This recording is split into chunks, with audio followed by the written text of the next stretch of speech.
Most people in their 20s feel lost, but the strange thing is, nobody talks about it honestly. If you're watching this, there is a chance you feel confused about your life right now. Maybe you don't know what career you choose.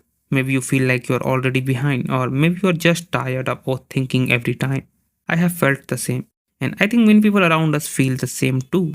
They just don't say it. The truth is simple, your 20s are not meant to be clear. They are meant to be confusing because this is the first time in your life where you are making your own decisions. No fixed path, no clear answers, and that makes people uncomfortable. But what if feeling lost is not a problem? What if it is actually a sign that you are starting to think for yourself? Most people don't feel lost because they are busy following someone else's path. But the moment you stop following, confusion begins. And that is not a bad thing. Instead of trying to fix everything, focus on small clarity. Number one, stop trying to figure out the whole life. You don't need a 10-year plan, you just need to know your next step. Maybe it is learning a skill, maybe it is starting something small. That is enough. Number two, build yourself, not just your career.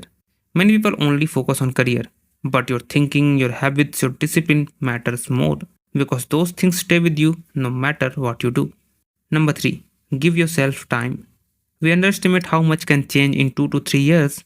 If you stay consistent, your life can look completely different, but only if you stay patient. Sometimes the pressure you feel is not even yours. It comes from society, from comparison, from expectations. But your life does not have to look like anyone else's. You are allowed to take your own time.